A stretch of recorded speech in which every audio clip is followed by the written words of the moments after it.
आज हम बात करने जा रहे हैं एक ऐसे कवि के बारे में जिसकी एक रचना पूरे विश्व में चौबीसों घंटे सुनी जाती है, पढ़ी जाती है। जब दुनिया के एक कोने में रात होती है तो दुनिया के किसी दूसरे कोने में सूर्य की पहली किरण के साथ कोई राम भक्त रामचरित को जानने के लिए रामचरित मानस का पाठ शुरू करता है। आज हम बात करने जा रहे हैं एक ऐसे कवि की जिसने राम के चरित्र को घर घर तक पहुंचा दिया। आज द गवार के इस एपिसोड में हम बात करने जा रहे हैं भारत के पहले इंटरनेशनल कवि की, गोस्वामी तुलसीदास।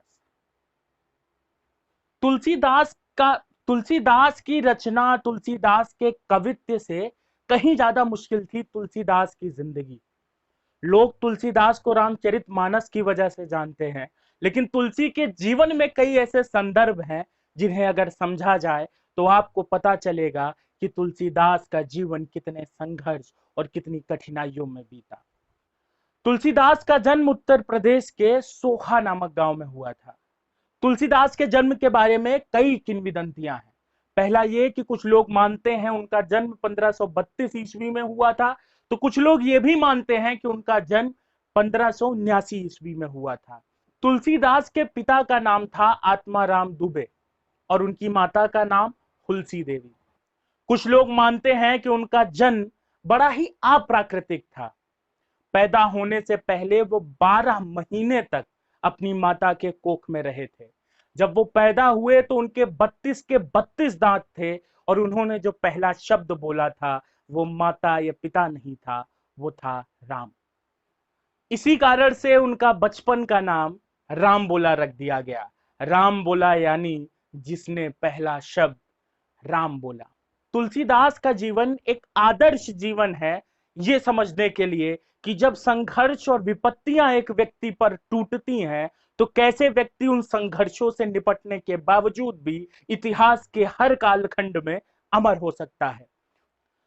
तुलसीदास का जन्म मूल नक्षत्र में हुआ था। इस नक्षत्र में जन्म लेने के कारण यह माना जाता था कि उनके जीवन से उनके पिता के जीवन पर संकट है, यानी खतरा है। इसी कारण से आत्माराम दुबे ने तुलसी को दासी चुनिया के साथ उनके गांव भेज दिया। चुनिया ने तुलसीदास का लालन पालन तो बड़े प्रेम से किया, लेकिन जब तुलसीदास 5 वर्ष के थे तब एक नाग के काट लेने के कारण चुनिया की भी मृत्यु हो गई। इन्हीं सब घटनाओं के कारण तुलसीदास को एक अपशकुनी बालक माना जाता था, यानी एक ऐसा बालक माना जाता था जिसके जन्म लेने के कारण उसके माता की मृत्यु हो गई, फिर जिसने उसका लालन पालन किया उसकी भी मृत्यु हो गई। चुनिया की मृत्यु के बाद आत्माराम दुबे ने उस बालक को अपनाने से इनकार कर दिया। इस कारण 5 साल की उम्र में ही वो बालक अनाथ हो गया। वो बालक मजबूर हो गया भिक्षा मांगकर खाने के लिए। तुलसीदास के जीवन पर इन सभी घटनाओं ने एक बहुत बड़ा असर डाला। एक तरफ भूख, अभाव और उपेक्षा के कारण उनका चरित्र मजबूत होता गया और दूसरी तरफ वो राम भक्त साधुओं के सानिध्य में आते गए। ऐसे में उनके जीवन ने एक बहुत बड़ा मोड़ लिया। वो स्वामी नरहरि दास से मिले। नरहरि दास एक राम भक्त थे, साधु थे और वही बने तुलसीदास के पहले गुरु। स्वामी नरहरि दास ने ही तुलसीदास का नामकरण और उपनयन संस्कार किया। उपनयन संस्कार के बाद राम बोला का नाम पड़ा तुलसीदास। इसके बाद तुलसीदास अपने गुरु स्वामी नरहरि दास के साथ अयोध्या चले गए। अयोध्या में ही 5 वर्षों तक उन्होंने स्वामी नरहरि दास के सानिध्य में रहकर शिक्षा दीक्षा ग्रहण की, अलग अलग ग्रंथों को पढ़ा, अलग अलग वेदसारों को समझा। लेकिन इसी वक्त उनके सामने एक बहुत बड़ा प्रश्न चिन्ह उठ गया। स्वामी नरहरि दास उन्हें वाल्मीकि रचित रामायण पढ़ाते थे। वाल्मीकि रचित रामायण संस्कृत में थी।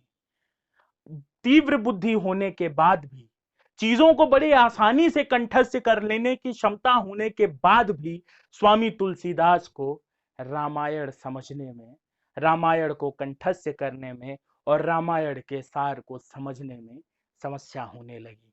रामचरित्र को जानने की इस पिपासा ने ही तुलसीदास के मन के भीतर रामचरितमानस जैसे ग्रंथ को लिखने की पृष्ठभूमि इच्छा पैदा की। तुलसीदास नरहरिदास के साथ कई वर्षों तक अयोध्या में रहे।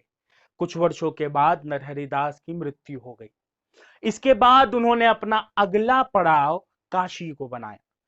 काशी उस समय के देश काल परिस्थिति में सबसे महत्वपूर्ण शहरों और स्थानों में से एक था।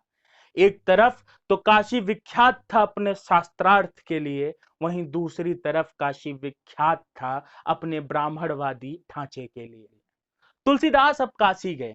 यही वो वक्त था जब तुलसीदास के जीवन में दूसरा सबसे महत्वपूर्ण पड़ाव आया। तुलसीदास काशी में मिले अपने दूसरे गुरु शेष सनातन से।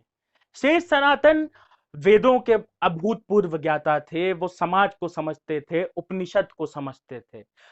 अभी तक नरहरिदास के सानिध्य में उनके पास जितनी भी समझ थी, व्याख्या करने के जितने भी प्रतिबिंब थे, वो सिर्फ लिखित थे, यानी वो सिर्फ थ्योरेटिकल थे।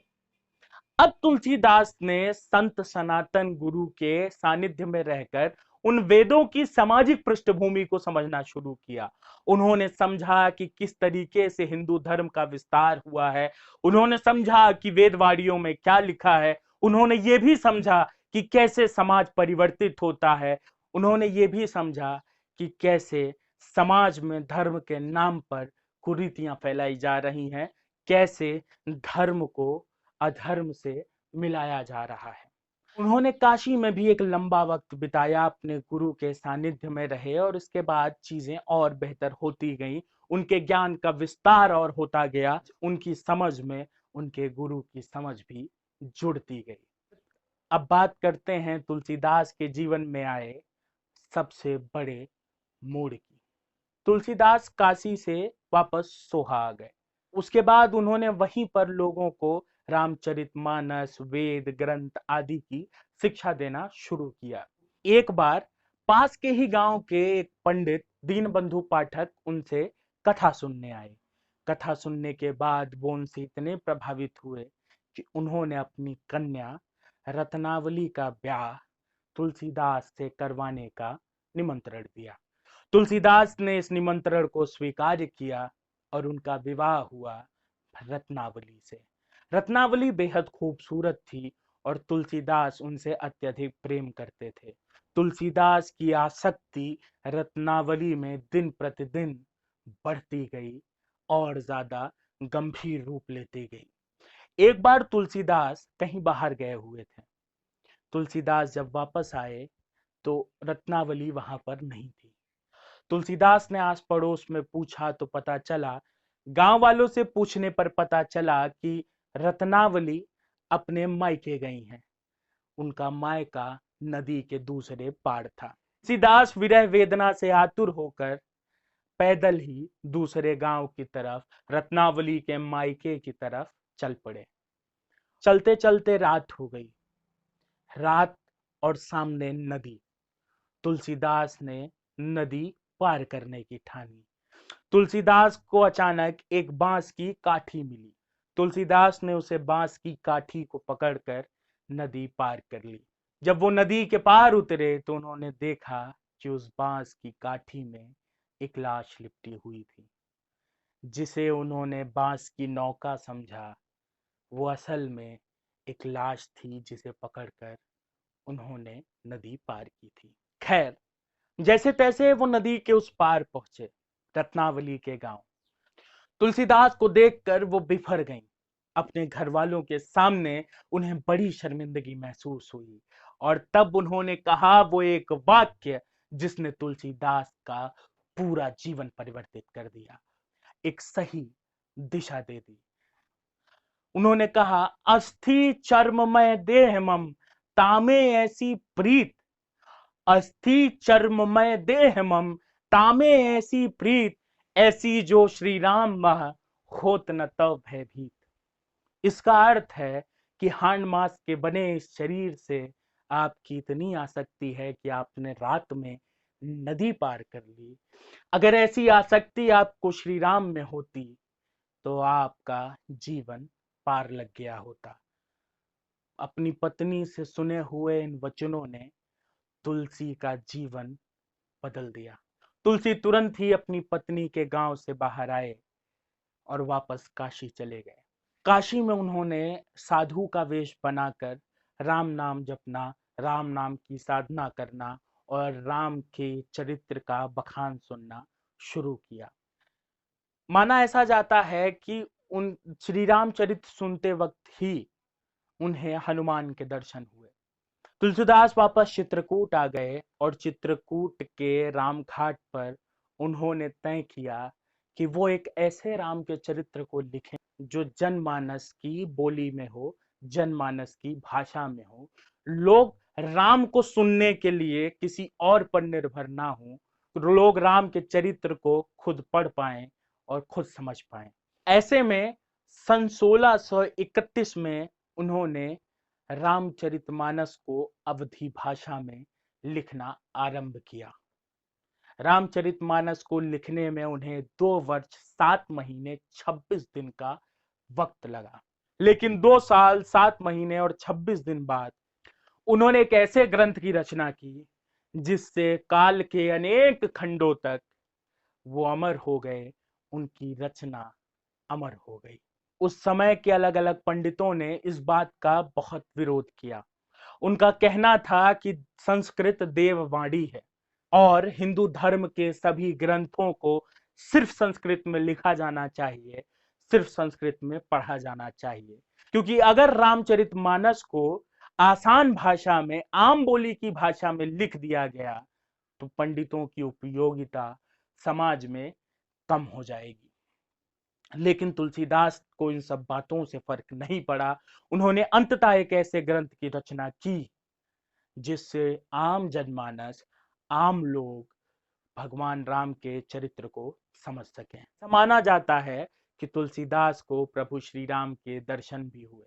उन्होंने एक दोहे में लिखा है कि चित्रकूट के धाम पर भई संतन की भीड़, चित्रकूट के धाम पर भई संतन की भीड़, तुलसीदास चंदन घिसे तिलक देत रघुवीर।